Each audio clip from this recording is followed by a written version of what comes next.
Derek Guy, ce nom ne vous dit probablement presque rien et c'est normal, du moins si vous avez décroché du Giro 2023 au rythme des abandons qui marquent la course italienne, car depuis quelques jours, ce coureur canadien est occupé à se faire connaître du grand public, 2 fois deuxième et 1 fois quatrième en une semaine. Guy semble avoir le flair pour les bons coups et pourtant jusqu'ici rien ne prédestine le coéquipier de Dylan Teuns et Ben Hermans à prendre la lumière sur le tracé transalpin.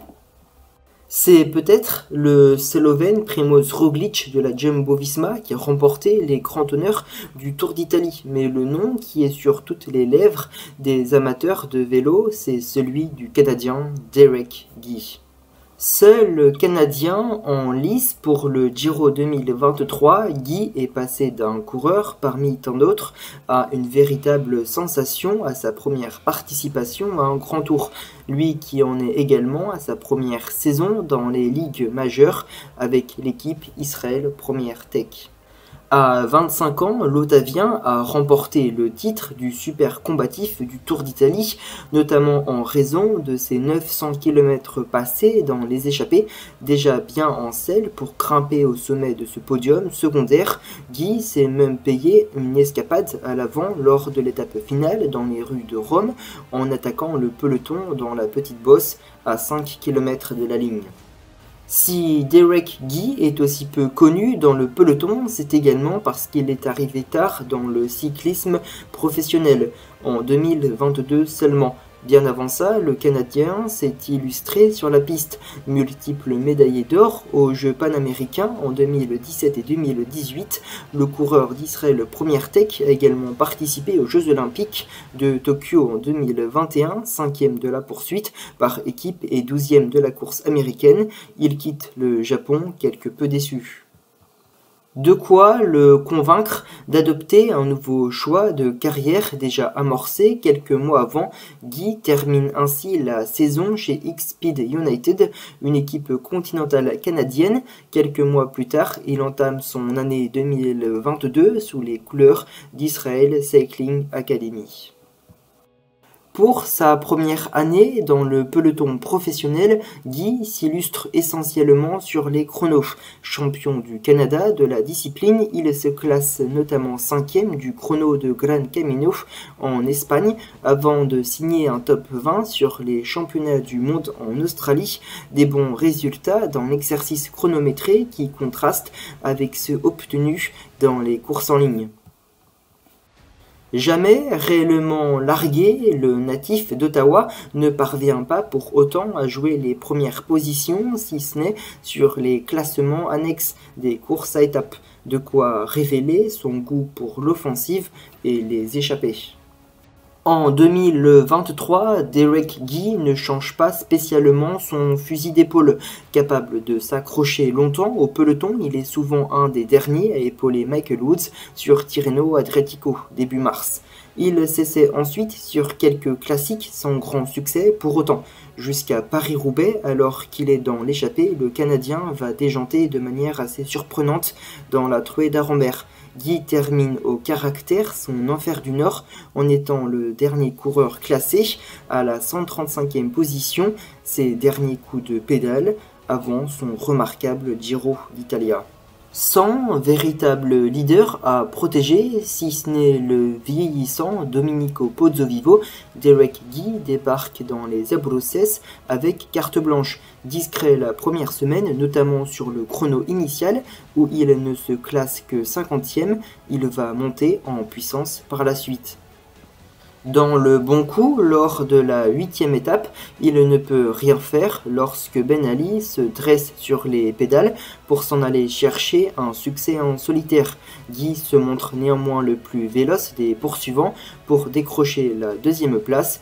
3 jours plus tard, il joue la victoire avec Demarki Cort Nielsen, mais s'incline face à la puissance du Danois. Lors de la 13e étape, il est un peu court face aux grimpeurs qui sont Rubio, Pinot et Cepeda. Enfin, à l'occasion de la 14e étape, ce samedi, Guy a bien cru remonter Nico Denz sur le fil au terme d'une échappée initiale de 28 coureurs avant de devoir se contenter de la 2e place pour la 3e fois donc. Les journées passent et se ressemblent pour Derek Guy au Tour d'Italie. Encore une fois, le cycliste canadien a fait partie de l'échappée du jour dans la 18e étape entre Oderzo et Val d'Isoldo. Décroché dans l'ascension de l'ultime et 4e col du jour, un peu plus de 6 km du sommet, le représentant d'Israël Premier Tech a franchi la ligne d'arrivée de cette étape de montagne au 4e rang pour ainsi décrocher un 5e top 5 dans cette édition du Giro. C'est son compagnon d'échappée, Filippo Zanna, champion d'Italie, qui a sprinté vers la victoire en dévançant de justesse sur la ligne le français Thibaut Pinot, déjà 2e vendredi à Crans-Montana et qui prendra sa retraite au terme de la saison 2023. Le duo a précédé Guy de 50 secondes. Les trois hommes faisaient partie d'une longue échappée de 7 coureurs qui ont réussi à conserver environ 2 minutes d'avance sur les principaux favoris. L'Ottavien, 3e à 3 reprises, 8e, 10e et 14e étape à son premier grand tour, a été questionné à la fin de l'épreuve sur ce qui le motive à attaquer autant sur le plat qu'en montagne. Guy a simplement retourné la question, ce n'est pas ça le vélo. Derek Guy, lui, a gagné 6 places au classement général au terme de cette 18e étape et pointe désormais au 24e échelon, avec 38 minutes et 11 secondes de retard sur le maillot rose. Il est toujours 2e du classement par points et remonté au 5e rang de celui de la montagne. Aujourd'hui, les coureurs avaient rendez-vous avec la reine des étapes, l'ultime étape en ligne, susceptible de bousculer un classement général encore très resserré, sauf que ça fait un bon moment que l'accumulation des sommets mythiques ne suffit plus à justifier la prise de risque. Le parcours du jour avait tout du terrain de jeu rêvé pour grimpeur avec son arrivée au-delà des 2000 mètres et sa répétition d'ascension usante. Cette 19e étape était de celles que l'on expose avec fierté sur un palmarès. Cette 19e étape est la grande étape des Dolomites et pourrait être considérée comme l'étape reine du Giro 2023. Avec un dénivelé positif de 5400 mètres, son tracé ne comporte pratiquement aucun secteur plat et se compose de 5 ascensions principales, dont 3 de première catégorie. Les 5 cols sont franchis dans les 100 derniers kilomètres de l'étape. La dernière montée des Telecime di Lavaredo, col de 7 km 200 avec une pente moyenne de 7,6% dont 2 passages à 18%. Cima copie de ce Giro à la suite de l'annulation du col du Grand Saint-Bernard lors de la 13e étape.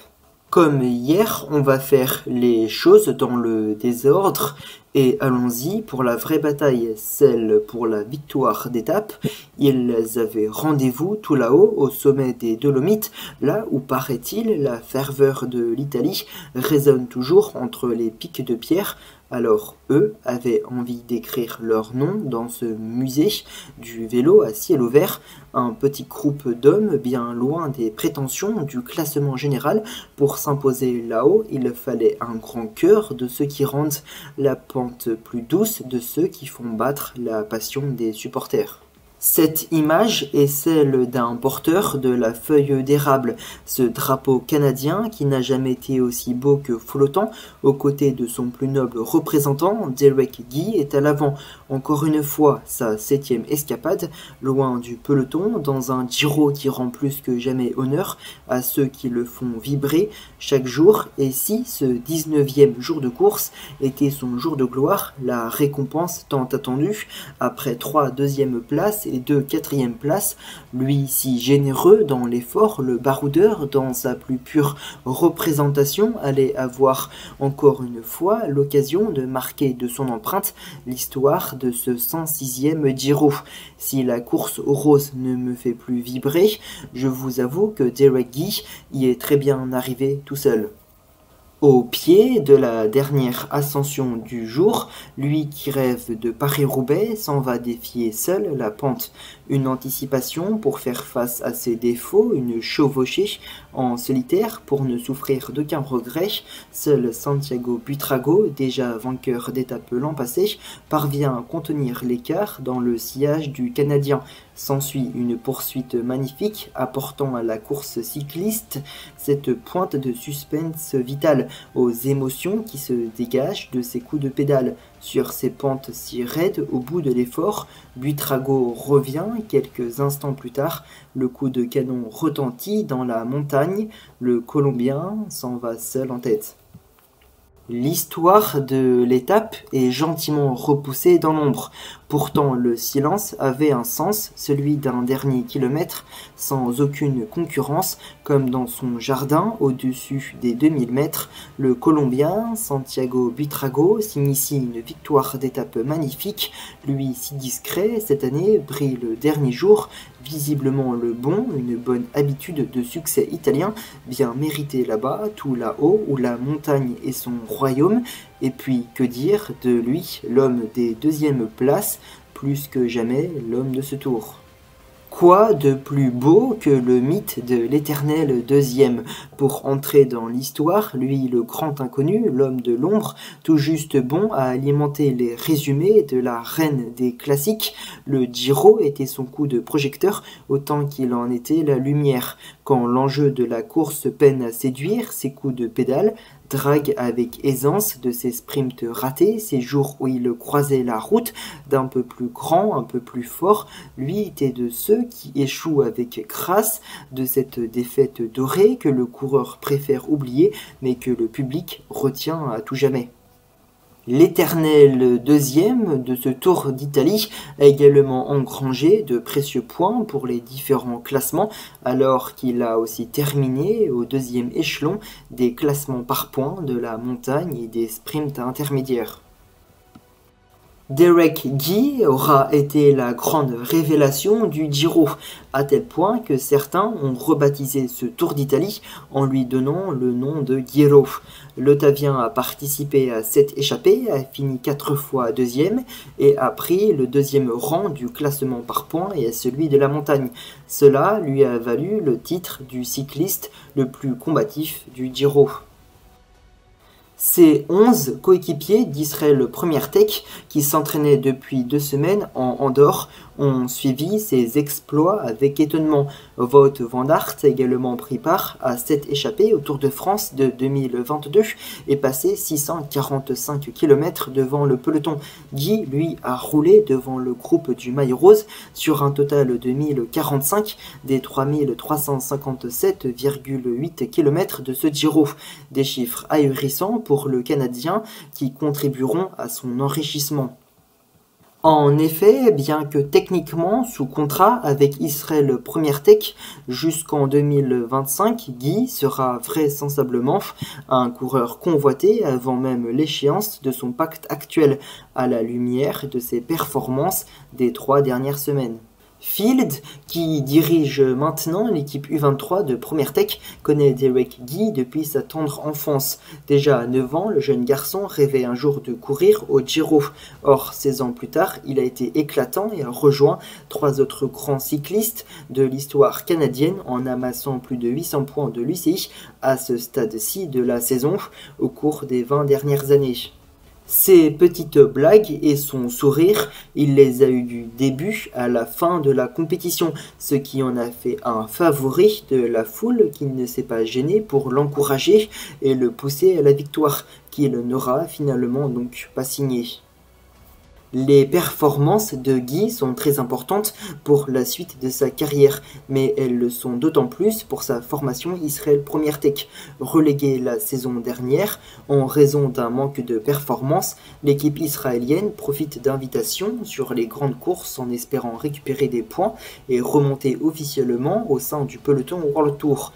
Les points récoltés par Guy ont permis à son équipe de grimper de la 19e à la 15e place avec comme objectif de terminer la saison dans le top 18. À quand le Tour de France pour Guy? Il serait surprenant de le voir sur les routes du Tour en 2023, en raison du court écart entre la fin du Giro et le début de la Grande Boucle, prévu le 1er juillet au départ de Bilbao. Mais si le jeune Canadien continue d'impressionner, cette participation viendra plus tôt que tard. À l'issue de ce Tour d'Italie, le Canadien Derek Guy a prolongé au sein de sa formation Israël Première Tech jusqu'en 2028. Si mon rôle sur cette chaîne a toujours été de vous raconter mon amour du vélo, c'est aujourd'hui un peu plus que les autres jours ma volonté que de vous transmettre la passion pour ces histoires, ces récits qui parviennent à faire de ceux qui ne font pas la une de vrais héros.